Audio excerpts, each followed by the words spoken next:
Kopi Antiks Inspire.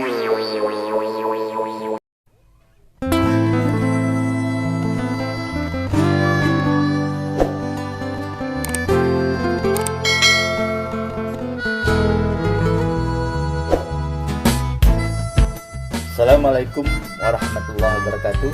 Baraya Kopi Antik Inspire kembali berjumpa bersama saya Abah Asbun di Sarkim Nakula Jayapurasa.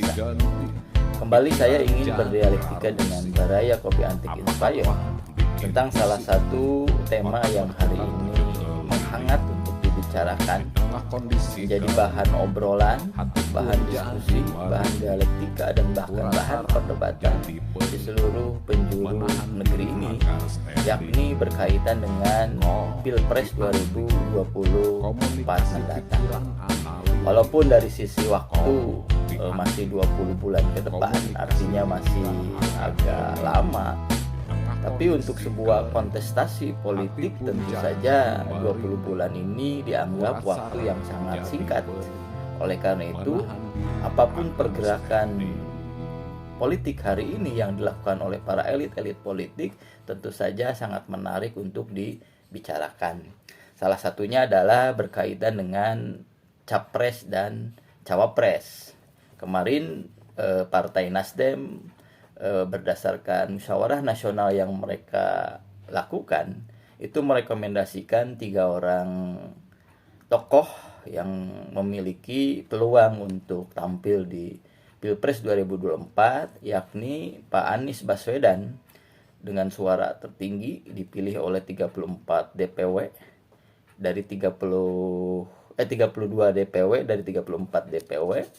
Kemudian ada juga dipilih Pak Ganjar Pranowo dan juga Pak Jenderal Andika Perkasa. Nah, tentu saja ini sangat menarik karena baru Nasdem yang mendeklarasikan 3 orang calon yang akan diusung untuk menjadi capres atau cawapresnya. Nah, satu hal yang sangat menarik hari ini yang ingin saya bahas dalam kesempatan ini dengan Baraya Kopi Antik adalah ungkapan atau opini yang dilontarkan oleh pendiri Cirrus Network yang dikenal juga sebagai pengamat politik. Yang Cirrus Network ini merupakan bagian dari sering juga melakukan riset-riset survei berkaitan dengan survei politik, yakni saudara Hasan Nasbi, yang di dalam ungkapan yang dilansir beberapa media online, dia menyebutkan bahwa peluang Pak Anies untuk menjadi capres ini sangat berat katanya. Dan ternyata kalau kita coba ikuti bagaimana logika argumentasi yang dikembangkan oleh saudara Hasan Nasbi ini, memang sedikit rasional. Karena bagaimanapun yang namanya Pilpres tentu ada aturannya, ada undang-undang berkaitan dengan pemilu, termasuk diantaranya adalah berkaitan dengan Pilpres. Sebagaimana kita ketahui bahwa undang-undang pemilu kita mensyaratkan untuk pencapresan itu yang disebut dengan presidential threshold itu 20%. Nah, 20% ini kan satu aturan yang sangat lumayan luar biasa berat bagi siapapun calonnya untuk dapat diusung pada kesempatan pemilu 2024 mendatang. Nah, kalau kita coba kalkulasikan berdasarkan partai-partai politik yang ada di DPR RI hari ini, dari 9 partai politik, kalau kita ikuti berkaitan dengan presiden threshold yang tadi itu, hanya baru Partai Demokrasi Indonesia Perjuangan, PDIP, yang bisa mencalonkan sendiri capres atau cawapresnya. Karena kalau dari sisi presiden threshold yang mensyaratkan 20%, itu setidaknya minimal harus ada 115 anggota dewan yang ada di DPR RI. Dan kalau kita perhatikan, PDIP ini memiliki 128 anggota. Artinya sudah mencukupi untuk bisa mencalonkan capres atau cawapresnya sendiri, atau dalam aturan yang lain disebutkan 25% dari suara keseluruhan partai politik. Nah, baru PDIP yang memiliki hak presiden threshold untuk mencalonkan capres dan cawapresnya. Sementara partai yang lain, termasuk partai yang terbesar yang kedua, Golkar, itu kan baru 80 anggota DPR RI atau anggota dewan yang duduk di DPR RI-nya itu hanya 85%. Kemudian yang ketiga ada Gerindra 78 orang, Nasdem 59 orang, PKB 58, Demokrat 54, PKS 50, PAN 44, dan PPP 19 orang. Maka dalam konteks ini tentu sangat bisa dipahami kalau seandainya kemudian Golkar, Partai Golkar, kemudian juga PAN, Partai Amanat Nasional, kemudian juga P3, mereka kemudian berkoalisi membentuk apa yang kemudian dinamakan sebagai Koalisi Indonesia Bersatu atau KIB. Karena kalau kita coba kalkulasi hitungan anggota DPR yang duduk di DPR RI, partai yang ketiga partai ini sudah mencukupi.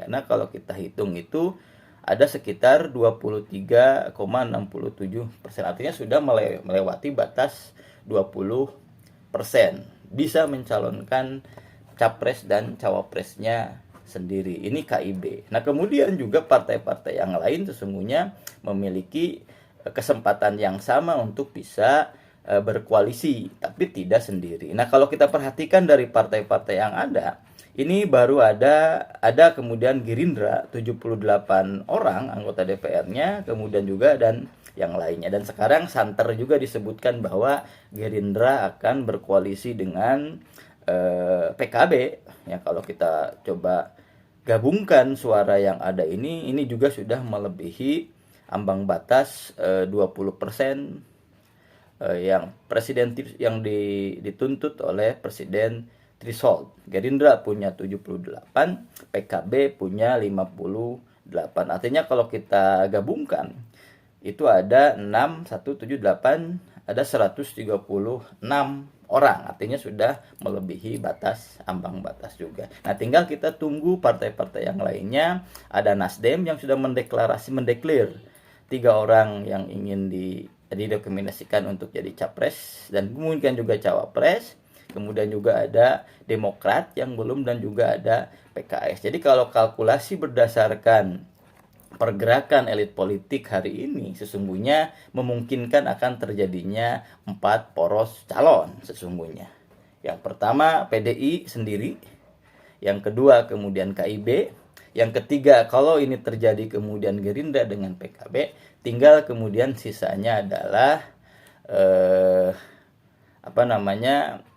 PKS, Nasdem, kemudian juga dan Partai Demokrat. Ada 4 poros kalau seandainya ini benar-benar bisa terjadi yang memiliki presiden threshold berdasarkan keberadaan anggota dewan mereka, anggota dewan dari partai-partai yang ada di Senayan hari ini. Nah, cuman kan tentu saja yang namanya partai politik tidak akan menyia-nyiakan peluang untuk bisa menjadi pemenang pada Pilpres kali ini. Nah, kalau kita coba perhatikan berkaitan dengan